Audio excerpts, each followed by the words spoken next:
Vamos a abrir nuestras Biblias en el libro de Hebreos,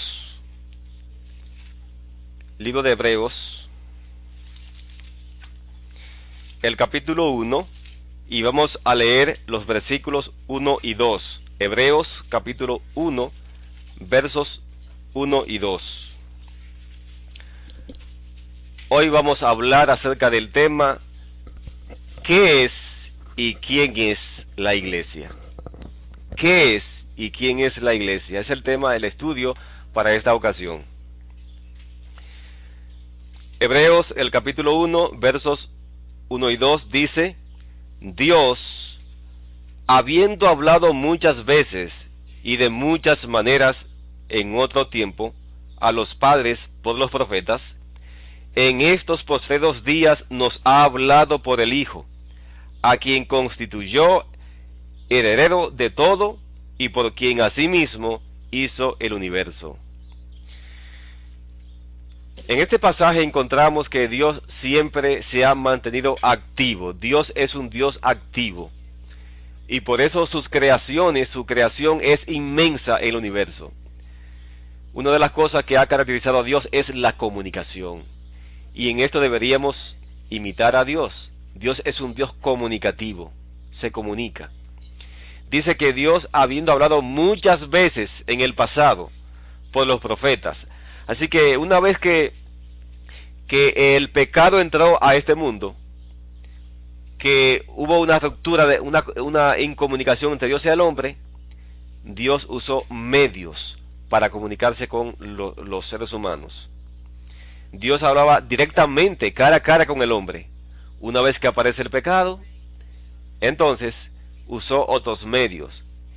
Y uno de esos medios que usó es que usó a los profetas, a los patriarcas, que en esa época podemos decir que también eran profetas, recibían mensajes de Dios, los patriarcas.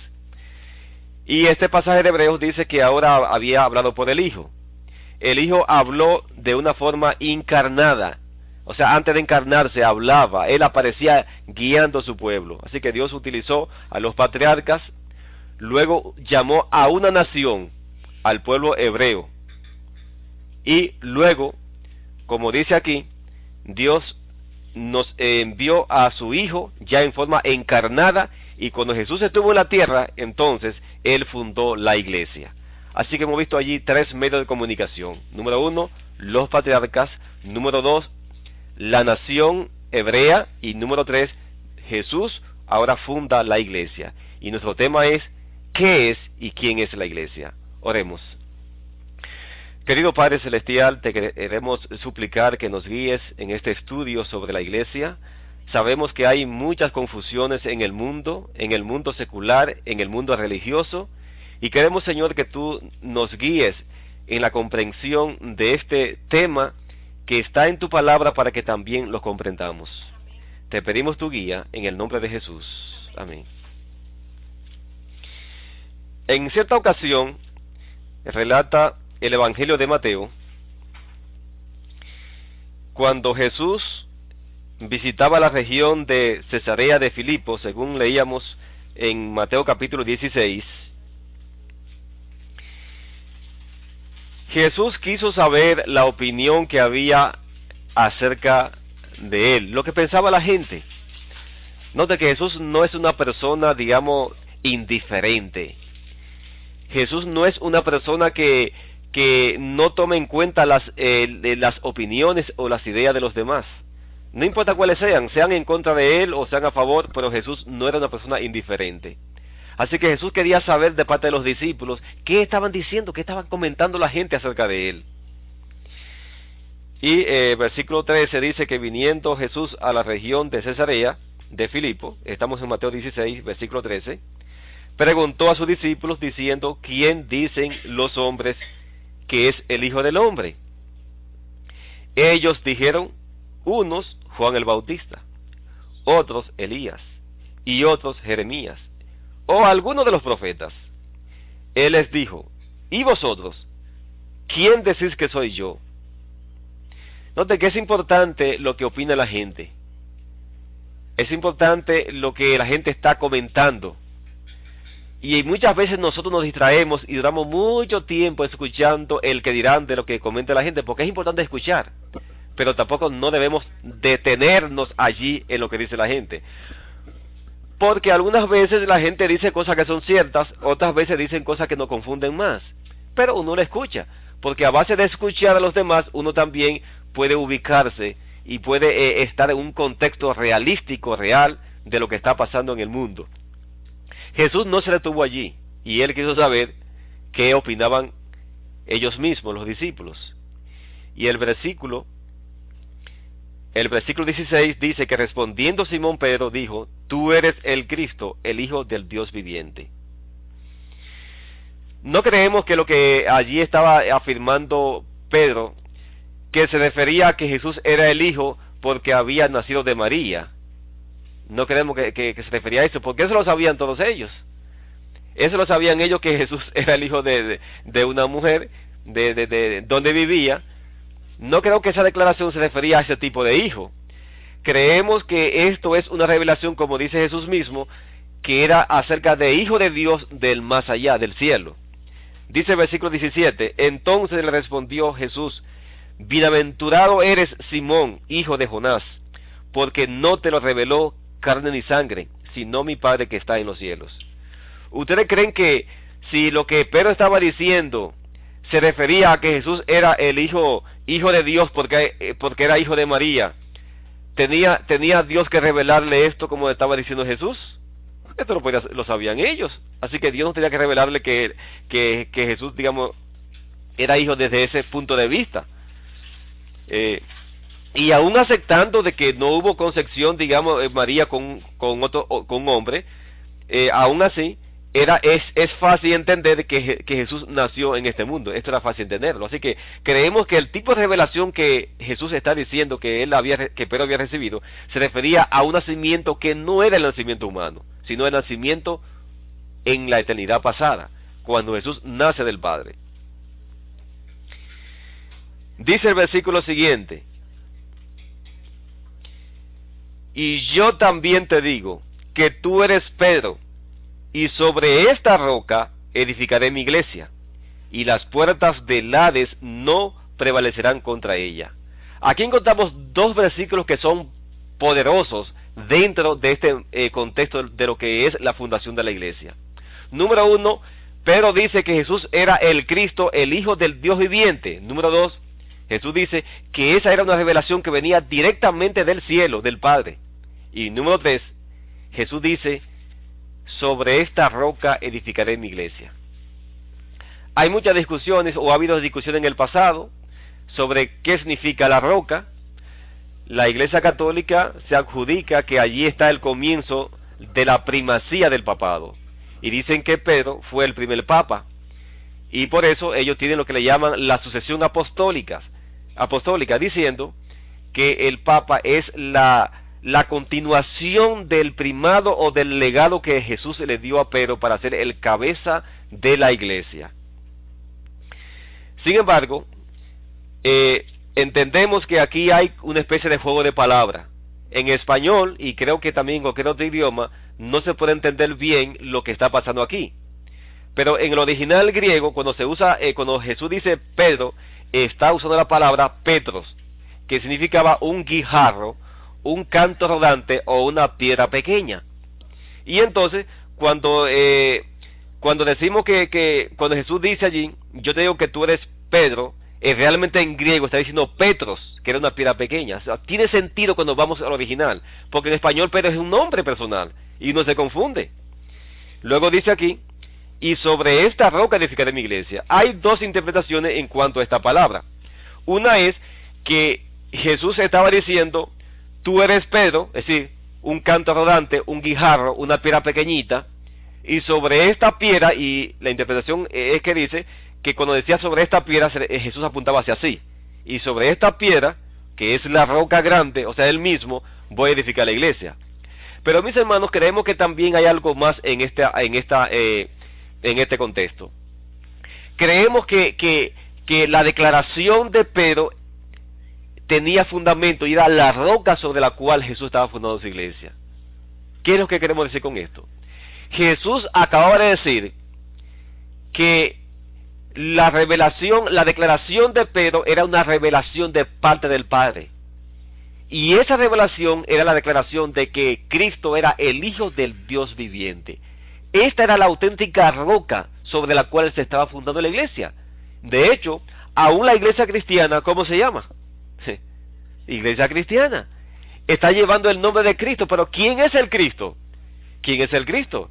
Es el Hijo del Dios viviente. Así que sobre esta declaración, sobre esa información es que se fundaba la iglesia cristiana, sobre el hecho de que Jesús es el Hijo de Dios, pero no un hijo porque sea un hijo humanamente, sino un hijo porque nació en la eternidad pasada. Y mis hermanos, esta verdad se perdió en la historia. Cuando pasan los siglos, llega, digamos, el siglo IV, siglo III y siglo IV, sabemos que aparecieron muchas teorías. Unos dicen por allí que Dios son tres personas. Otros dicen que Dios es que el Padre es el mismo Cristo y que Cristo es el mismo Padre. Y a esto ya le conocemos como la teoría de Jesús solo. El diablo siempre ha batallado contra esta declaración. Desde el cielo el diablo sabía que Dios es una persona y que Dios tiene un hijo que es Jesucristo. Y ya sabemos que es la base por la cual Satanás introdujo aquí en la tierra muchas doctrinas, todas ligadas a la divinidad. Usted habla con los mormones y ellos le van a decir que cada persona es un Dios en embrión, que usted tiene la posibilidad, como dicen la nueva era, de convertirse, usted tiene un Cristo, como dicen los gnósticos. O sea, usted agarra a los gnósticos, los mormones, y cada movimiento tiene algo ligado a la divinidad, porque el diablo sabe que atacando ese fundamento de la divinidad es que está su éxito. Y por eso hay tantas iglesias. Hay tantas iglesias como ideas distintas. Entonces, reiteramos que el fundamento, la declaración de Pedro es el fundamento sobre el cual se edificaba la iglesia. Claro, Cristo es la roca, pero esa misma roca que es Cristo es el Hijo de Dios. Y eso es lo que Pedro había dicho, que Cristo es el Hijo del Dios viviente. Entonces, sobre esa información, sobre esa declaración, se fundó la iglesia cristiana. Y dice que las puertas del Hades, del infierno, no iban a prevalecer, no iban a triunfar. Y por más que hay cientos y cientos de iglesias con ideas distintas, Dios mantiene y tiene una iglesia en la tierra. Pero ¿cuál es esa iglesia? Note que en los versículos siguientes dan más informaciones. Dice el versículo 19: y a ti te daré las llaves del reino de los cielos, y todo lo que atares en la tierra será atado en los cielos, y todo lo que desatares en la tierra será desatado en los cielos. Claro, lo que Jesús le estaba diciendo aquí a Pedro es aplicable a todo cristiano que mantenga la verdad y la declaración que Pedro estaba dando. En ese momento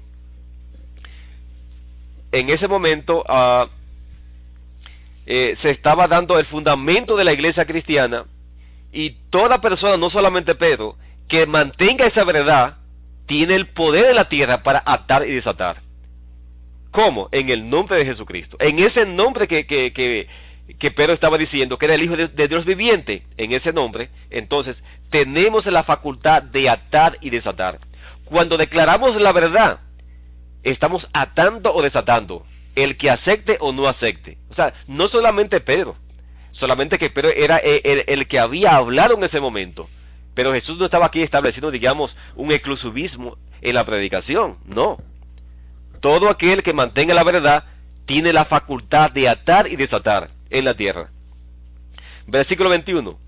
Desde entonces, no, el versículo 20, por favor. Entonces mandó a sus discípulos que a nadie dijesen que él era el Cristo. Y esto es importante. ¿Por qué hemos llegado hasta el versículo 20? Yo pude haber terminado antes de ese versículo. Porque es importante que Jesús, una vez que le da la declaración sobre qué base estaba fundando la iglesia, le dice: miren, no digan a nadie que yo soy el Cristo. Mis hermanos, Cristo no quería que la gente le siguiera por fama.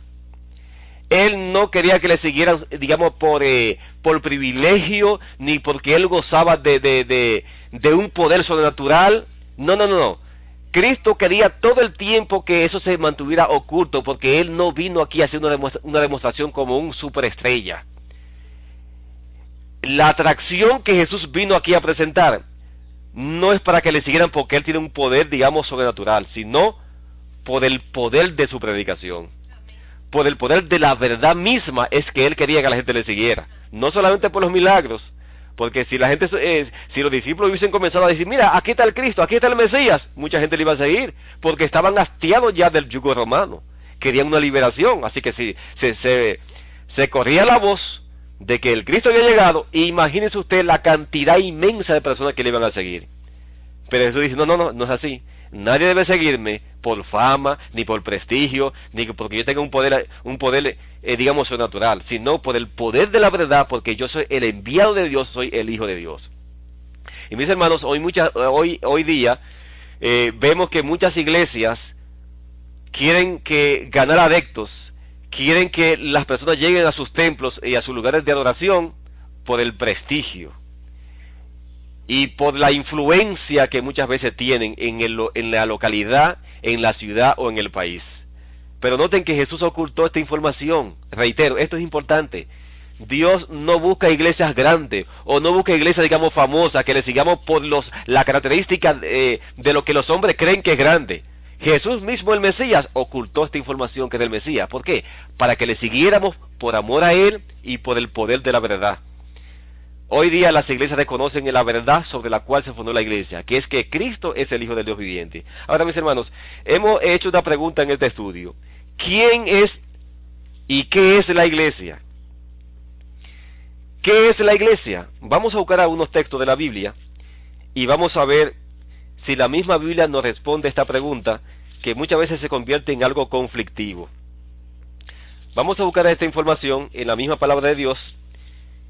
Vamos a buscar en el libro de Efesios, el capítulo 2, libro de Efesios, capítulo 2 y el verso 19, y comencemos a responder esta pregunta central de nuestro estudio.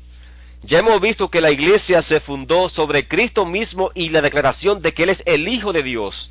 Allí se funda la iglesia. La iglesia que no tenga esta verdad, lamentablemente, está en juego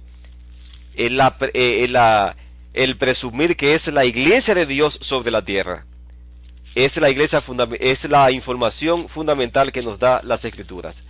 Efesios capítulo 2 y el versículo 19 dice: así que ya no sois extranjeros ni advenedizos, sino conciudadanos de los santos y miembros de la familia de Dios. Mis hermanos, la iglesia es la familia de Dios de la tierra. Y Dios quiere unir la familia de la tierra con la familia del cielo. Ese es el plan de Dios, lo dice también Efesios, ahí a comenzar su libro, en el capítulo 1. Dice que cuando Cristo ascendió a los cielos, nos hemos sentado también en los lugares celestiales, dice capítulo 1 de Efesios. Así que vamos a ver otros pasajes. Vamos ahora al capítulo 5 de Efesios y leamos el versículo 23 y veamos más sobre esta pregunta de ¿qué es y quién es la iglesia? Hemos visto que es la familia de Dios. Veamos otra información. Efesios 5:23 dice: porque el marido es cabeza de la mujer, así como Cristo es cabeza de la iglesia, la cual es su cuerpo, y Él es su Salvador.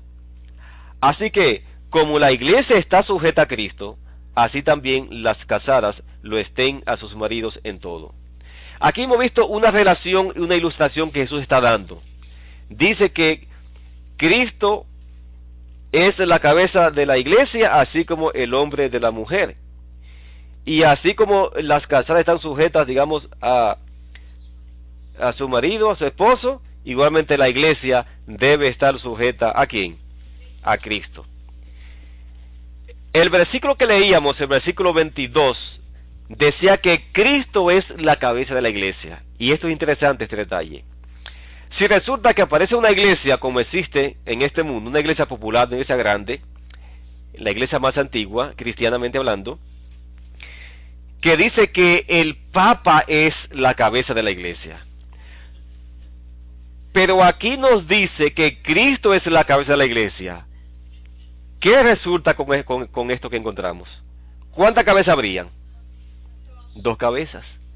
Aquí dice que Cristo es la cabeza. Y al decir que el Papa es la cabeza también, el líder, habrían dos cabezas.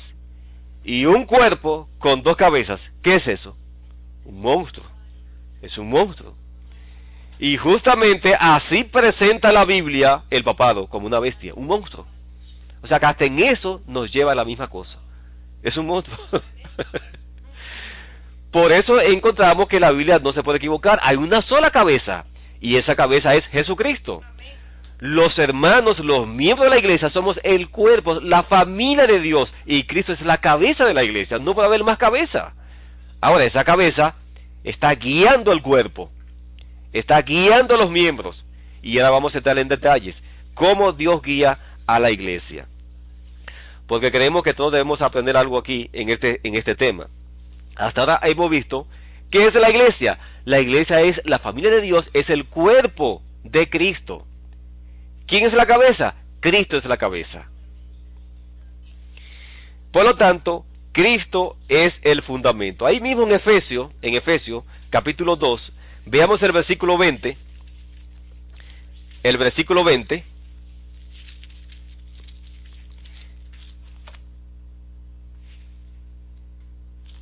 Dice allí, edificado sobre el fundamento de los apóstoles y profetas, siendo la principal piedra del ángulo, Jesucristo mismo. ¿Sí? Cristo es el fundamento de la iglesia, pero en esa iglesia habrían personas que habrán recibido algunos dones. Ahí menciona apóstoles, profetas, etc. Cristo es el fundamento de esa iglesia. Mis hermanos, es importante que entendamos este tema de la iglesia, porque muchas veces nosotros, cuando analizamos esto de la iglesia, pensamos en iglesia con un local, con un establecimiento. La iglesia somos los seres humanos y la verdad o el mensaje que hemos recibido.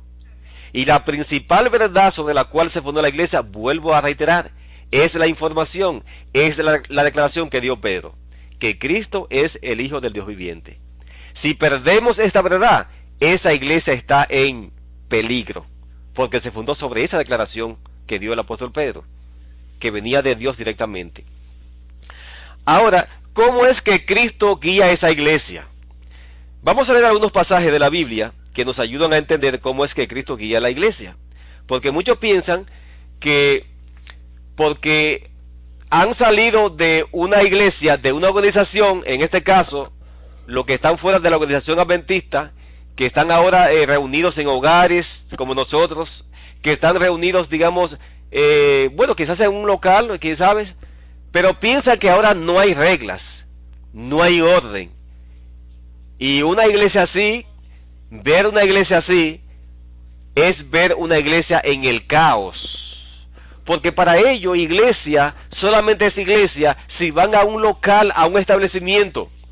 Pero ahora, los que están en iglesia hogar, que no van a un local que diga iglesia tal, entonces piensan que ahora ya no hay reglas. Piensan que los dones espirituales ya no existen. Pero entonces, aceptar esa interpretación, habría que cambiar las escrituras, habría que cambiar la Biblia.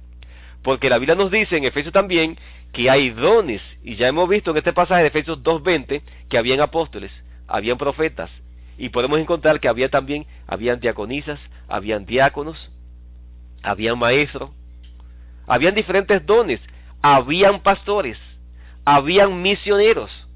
Entonces, eso no puede desaparecer, porque la iglesia que iba a esperar la segunda venida de Jesús, dice el apóstol Pablo, que tendría todos los dones, dice que no os falta ningún don. Ningún don. Uno tiene el don, reitero, de ser pastor, ser maestro, ser qué más, quizás diácono, diaconisa, evangelista, son dones. Y Pablo dice, reitero, que ningún don faltaría a la iglesia que espera la segunda venida. Por lo tanto, esto es claro, que si esa iglesia está en la tierra, esa iglesia debe conducirse de una forma organizada. Y quizás he mencionado una palabra que a muchos no quieren escuchar, la palabra organizada. El término organizado para muchos es que deben estar, número uno, obligatoriamente registrados en el gobierno, tener grandes instituciones, tener, digamos, una conferencia, una asociación. Piensan que si eso no existe, no hay orden. Pero mis hermanos, no es así. Eso es lo que hemos conocido hasta ahora, pero no es así. Porque la sierva de Dios, la mensajera de Dios, Ellen G. White, nos dice que la primera ley del cielo es el orden. El apóstol Pablo, en 1 Corintios, el versículo 14, dice lo siguiente. Vamos a buscar 1 Corintios, el capítulo 14, y vamos a leer los versículos 32 y el 33. 1 Corintios capítulo 14, versículos 32 y 33 dice: y los espíritus de los profetas están sujetos a los profetas. ¿Qué significa que los espíritus de los profetas están sujetos a los profetas? Mis hermanos, esto nos llevaría a un estudio, a otro estudio. Es el estudio de identificar qué son los tres espíritus inmundos de Apocalipsis 13:16. Pero no es el tema. Pero voy a adelantarme y decir que por diferentes citas de la Biblia, tanto la que encontramos en 1 Timoteo 4:1, como también algunas citas de Juan, que está en 1 Juan, entendemos que espíritu está asociado con doctrinas. Usted puede consultarlo con 1 Timoteo 4:1. Espíritus en la Biblia está asociado con doctrinas. Entonces, lo que Pablo está diciendo aquí es que las doctrinas, las enseñanzas de los profetas están sujetas a los profetas. Y esto entendemos que cuando un profeta surge, no puede predicar en contra lo que ya otro profeta ha predicado o ha establecido. ¿Por qué razón? Bueno, por lo que dice el versículo 33. Pero antes que leamos el versículo, sepamos lo siguiente. Muchos tienen la información, la idea, de que, por ejemplo, la hermana Juan recibió informaciones posteriores que contradecían o que avanzaban a la información que recibió al principio. Por ejemplo, la hermana White nos dice que Dios tenía un solo compañero. Eso está en Patriarcas y Profetas, que Dios poseía tenía un solo compañero. Pero algunos dicen que algunas declaraciones que aparecen en el Deseado de las Gentes eran una ampliación que Dios le estaba dando, ahora diciéndole que Dios tenía dos compañeros. Entonces aquí encontramos un hecho que violenta el principio que Pablo está diciendo aquí. Dios no puede decirle a un profeta una verdad y luego darle otra verdad años después que contradiga la antigua verdad. Eso no existe en la Biblia. ¿Por qué razón? Porque aquí lo dice. Los espíritus, o sea, las doctrinas de los profetas están sujetos a los profetas. Un profeta que surja no puede contradecir la doctrina o información que un profeta del pasado ha dado. Debe haber armonía. ¿Por qué razón en la iglesia no puede haber, digamos, una información, ya sea por revelación o por interpretación, que contradiga otra información que Dios ha dado en el pasado? Leamos el versículo 33. Dice: pues Dios no es Dios de confusión, sino de paz, como en todas las iglesias de los santos. Por esa razón la hermana White no pudo haber recibido información posterior, contradeciendo la primera que decía otra cosa, algo distinto. ¿Por qué? Porque Dios no es Dios de confusión. Eso es el caos. Porque si Dios se inspiró, ¿cómo es que la otra inspiración va a contradecir la inspiración anterior? Eso no tiene sentido. Dios no es Dios de confusión. Entonces, mis hermanos, porque Dios no es Dios de confusión, en la iglesia tiene que haber orden. Y el orden que Dios estableció era el siguiente: en la familia, Dios estableció que el hombre es la cabeza de la mujer. Esa es la jerarquía divina. Y cuando vemos la jerarquía completa, encontramos que Dios es la cabeza de Cristo. Y Cristo es la cabeza del hombre. Y el hombre es la cabeza de ¿quién? De la esposa. Y los esposos es la cabeza de ¿quién? De los hijos. Ese es el orden divino. Cuando rompemos esto, hay problemas. Por eso la mujer tiene un papel en la iglesia, pero lo tiene porque lo tiene en un hogar primero. El hombre también. Entonces encontramos que en la iglesia Dios estableció los dones. Por eso uno tiene el don, digamos, de ser digamos, evangelista o maestro o pastor. Y vamos a orientar en esta partecita, que es una de las partes que queremos tocar. Vamos a leer, por favor, en Hechos, el capítulo 14 y versículo 23. Hechos, capítulo 14 y el verso 23, y veamos ahora algunos de las informaciones que aparecen en el registro histórico de los apóstoles, que es el libro de los Hechos. Dice allí, Hechos 14:23, dice: y constituyeron ancianos en cada iglesia. ¿Qué nombraban? ¿Qué constituían en cada iglesia? Ancianos. Y habiendo orado con ayunos, los encomendaron al Señor en quien habían creído. Noten que los discípulos no se autonombraban. Había un orden. Los apóstoles prácticamente se constituyeron como, digamos, la directiva que funcionó en la iglesia primitiva. Entonces los apóstoles nombraban ancianos y en cada iglesia lo iban dejando. Es decir, no era una autoproclamación. Hemos escuchado movimientos que han surgido aún en el movimiento, en el adventismo. Como la gran comisión de ir a bautizar se le dio a todos los discípulos, creen que ahora que todo el mundo puede bautizar. Pero yo pregunto, vamos a suponer por un momento, si el asunto es así, sabemos que cada cristiano recibe todos los beneficios que tiene todo miembro de la iglesia. Pero recordemos, es así, siempre y cuando Dios te haya elegido para ese puesto. Porque digamos, todos podemos ser evangelistas, no por eso todos vamos a ser evangelistas. Porque todos podamos ser pastores, no todos van a ser ahora todos pastores, porque sería un caos entonces. Vamos a pensar en el día de Pentecostés, cuando miles fueron convertidos. Suponemos que allí habían discípulos precisos que hicieron ese bautismo. Había un orden. En ese día habían 120 discípulos, así que entendemos que esos 120 se distribuyeron y hicieron los bautismos. Vamos a suponer que todos, digamos, sean pastores en la iglesia. ¿Dónde van a aparecer la iglesia en la cual ellos van a pastorear? ¿Ven ustedes que por eso Dios no hace la cosa, digamos así, de una forma desorganizada? Todos podemos cantar, claro, pero lamentablemente no todos tenemos el don del canto. Yo no tengo ese don del canto, pero todos podemos cantar, digamos, en algún momento. Todos podemos estudiar la Biblia, pero lamentablemente no todos, digamos, van a ser un gran evangelista. Quizás no tenga el don de presidir en la radio, pero todos podemos predicar. O sea, en diferentes áreas podemos hacer. O sea, lo que quiero decir es que en la iglesia hay orden y hay una forma de hacerse las cosas. Vamos a leer una cita más, o otras citas más.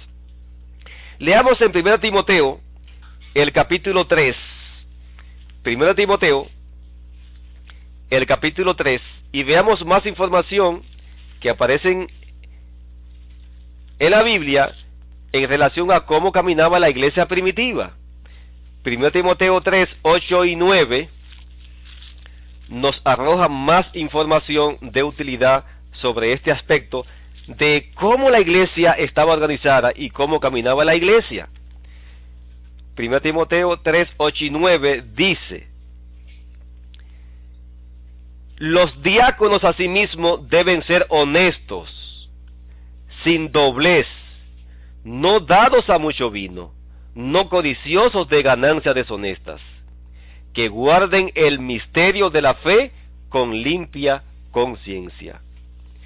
Cuando vemos los primeros versículos del capítulo 3, encontramos allí algunas sugerencias que se dan en cuanto a los ancianos. Dice, voy a leerlo, versículo 1, en adelante: palabra fiel, si alguno anhela obispado, ahí se refiere a anciano, buena obra desea. Pero es necesario que el obispo sea irreprensible, marido de una sola mujer, sobrio, prudente, decoroso, hospedador, apto para enseñar. Es decir, que aquí están las cualidades para ser anciano, que son las mismas también para ser pastor. No dado al vino, no pendenciero, no codicioso de ganancias deshonestas, sino amable, apacible, no avaro, que gobierne bien su casa, que tenga a sus hijos en sujeción con toda honestidad, pues el que no sabe gobernar su propia casa, ¿cómo cuidará de la iglesia de Dios? No un neófito, no sea que envaneciéndose caiga en la condenación del diablo. Dentro de las características que aquí menciona de lo que es un anciano, número 1, debe gobernar bien su casa. Número 2, que sea apto para enseñar. Porque imagínese usted, si va a pastorear y no sabe enseñar, ¿está calificado para esa obra? Jamás. Por eso decía que hay muchos dones en la iglesia, pero no todos tenemos todos los dones. Yo no puedo cantarle como un artista, pero otro lo puede hacer. Hay otro que tenga el don, el talento de ser un buen evangelista para salir en televisión, salir en la radio. No estoy hablando de evangelistas, digamos, estos televangelistas que son un puro teatro, no. Pero sabemos que hay cualidades para usted usar la buena expresión en la radio, en la televisión, mejor que otro. Pero quizás no lo puede hacer en televisión, pero lo puede hacer, digamos, de casa en casa, o en su hogar. O sea, todos tenemos un área de acción. El problema está cuando creemos que porque todos podamos hacer algo, automáticamente podamos autonombrarnos, y eso no es bíblico, mi hermano. Note que los apóstoles ellos mismos lo nombraban, lo ungían, ponían sus manos en la cabeza y lo enviaban a un lugar. Así pasó con el mismo Pablo, y lo enviaron a predicar. Y tanto es así que vemos que cuando Pablo se convirtió, que había sospecha de él todavía, había un miedo de él, porque era un antiguo perseguidor. A Pablo hubo que llevarlo a Jerusalén, y allí darlo a conocer, decir, no tengan miedo, el hermano se convirtió, y esto y por allá. O sea que hubo alguien que Dios lo usó para que él lo influenciara en el medio de los dirigentes de Jerusalén, para que él se proyectara. Aún así lo persiguieron, pero hubo que hacerlo. ¿Qué indica? Que Pablo no pasó por encima de lo que Dios estaba guiando, que era el cuerpo de los discípulos, como la guía de la iglesia.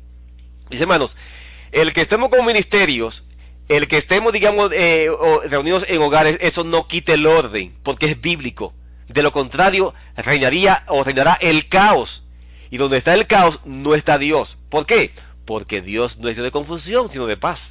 El orden no tiene nada que ver con templo, no tiene nada que ver con edificios. El orden está en los cristianos, en las personas. Si está en un hogar, tiene que haber orden. Cuando llegue el momento de la Santa Cena, alguien tiene que hacerlo. Pero ese alguien tiene que estar, digamos, capacitado espiritualmente para hacer esa ceremonia. Cuando llegue el momento de bautizar, alguien tiene que hacerlo. Pero ese alguien tiene que estar, digamos, ya en la capacidad de ser designado por el grupo para hacerlo. Es decir, esto no puede hacer por autonombramiento, porque las cosas no caminan así. Vamos a ver que en la iglesia hay algunas ceremonias que tiene la iglesia de Dios. ¿Cuáles son las ceremonias que existen en la iglesia cristiana? La número 1 es el matrimonio. El matrimonio fue, después del sábado, fue la primera institución que apareció. El matrimonio. Noten que Dios dio el sábado y lo primero que apareció fue el matrimonio. Así que esa ceremonia la efectuamos nosotros. Creemos en el matrimonio. Y los grupos, los ministerios, tienen que hacerlo de una forma decente en lo que es el matrimonio. Número 2 está la presentación de los niños. Nosotros utilizamos la presentación de los niños. Lo aceptamos también. Igualmente está la celebración de la Santa Cena y el lavamiento de los pies. Es una ceremonia más, la Cena del Señor y el lavamiento de los pies. También podemos decir el ungimiento de las personas. Cuando alguien está enfermo, pues vamos y lo ungimos con aceite, como hacían los apóstoles. Es decir, que hay ciertas ceremonias que utilizamos. Voy a repetirla: el matrimonio, la presentación de los niños, la Cena del Señor, el bautismo, el ungimiento por los enfermos. Mis hermanos, estamos aquí esclareciendo esta parte de lo que es la iglesia, porque hay mucha confusión en muchos grupos. Y voy a leer una cita que nos esclarece lo que es la iglesia, si usted es de aquellos que todavía piensa que si está fuera de la organización adventista, usted se va a perder. Hay muchos hermanos que piensan así, que si están fuera de la organización, su salvación está en peligro. Recientemente, ayer, nos llamaron de España y nos han llamado de otros lugares también con la misma pregunta, de que si deben estar en la organización, de que si esto o aquello, porque hay un temor. El miedo es que si están fuera se van a perder, pero mis hermanos, la salvación está en Cristo. Él dice, yo soy el camino, la verdad y la vida. Nadie llega, no es por la iglesia tal, es por mí que se llega a la salvación. Por lo tanto, si tú estás en la verdad, no hay por qué temer, eres salvo en Cristo. Y debes estar seguro de eso. Si no lo está, entonces no conoce el mensaje de la Biblia. Una hermana me preguntaba, de España, nos llamaba ayer, y nos decía que ella conoció el tema de la divinidad y quería saber si podía participar en una santa cena en la iglesia de la cual ella viene. Ella es de la iglesia adventista de la Reforma, y la pareja, ellos aceptaron el tema de la divinidad.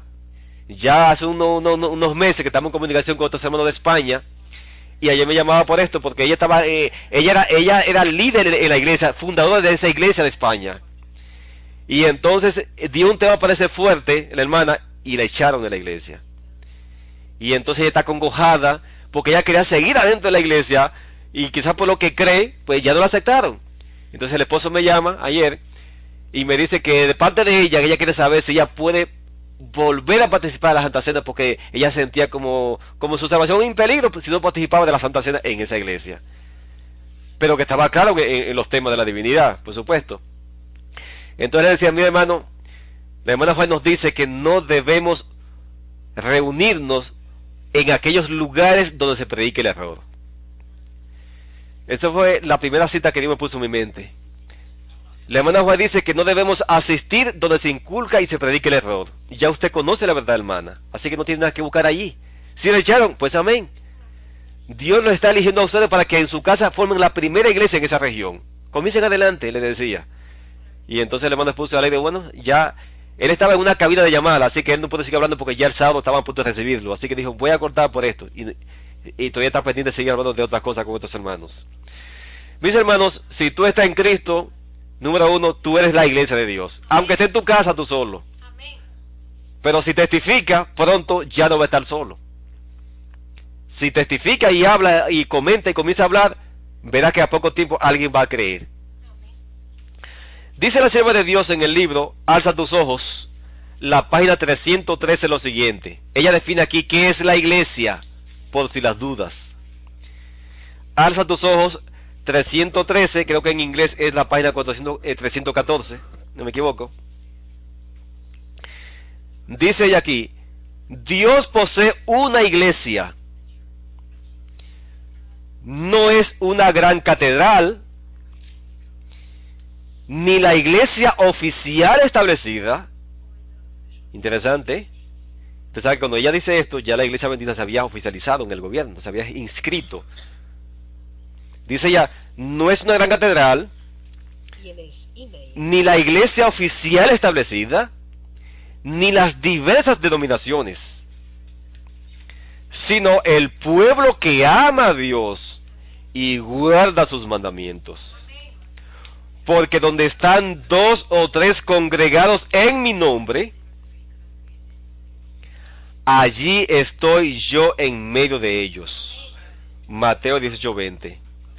Aunque Cristo esté aún entre unos pocos humildes, esta es su iglesia. Pues solo la presencia del alto y sublime que habita la eternidad puede constituir una iglesia donde 2 o 3 que aman y obedecen los mandamientos de Dios están presentes. Jesús los preside, ya sea en un lugar desolado de la tierra, en el desierto, en la ciudad o encerrados en los muros de una prisión. Esto indica que no importa si estás en tu hogar, si está en una marquesina, si está en un parque, si está en un local, porque ya son muchos y rentaron un local o lo compraron, pues amén. Si tienen los mandamientos de Dios, si tienen la fe de Jesús, si Jesús lo preside y alaban al alto y sublime, esa es la iglesia. No importa lo que piensen los demás, no importa si te miran de reojo y ya no se asocian contigo, no importa. Si tú crees en esto, tú eres la iglesia. Así que la iglesia es el cuerpo de Cristo, es la familia de Dios. ¿Quién es la iglesia? Tú eres la iglesia si crees en el mensaje de la Biblia. Si tienes a Cristo en tu corazón, tú eres la iglesia. No es una institución, no es una gran catedral, no es la iglesia oficial establecida, no son las demás denominaciones. Tú eres la iglesia si crees en el mensaje de la Biblia, tal y como está. Mis hermanos, que Dios nos ayude a que en la ciudad donde vivimos, allí se establezca una iglesia, en tu hogar. Abre tus puertas para que sea la primera iglesia que tiene el mensaje, el último mensaje del tercer y cuarto ángel en conexión con el tema de la divinidad. Que sea tu casa el privilegio de que como Zaqueo se abra para que haya una iglesia en tu localidad. Amén. Que haya una iglesia, digamos, en tu hogar, en el vecindario, en la ciudad, en el país donde estás. Quizás tú eres el único en tu país y tú no estás abriendo tu boca, tú no estás hablando ni testificando. Entonces Dios espera que tú seas la gente, que tú seas la iglesia que allí se mueva y se establezca la primera iglesia. Que Dios nos ayude a que podamos recibir la revelación que recibió Pedro, de comunicar a la gente y decir: Cristo es el Hijo del Dios viviente. Amén. Y por sobre todas las cosas, que nuestros hogares, nuestro hogar, puedan ser beneficiados de poseer una iglesia en nuestro propio hogar. Que Dios nos bendiga.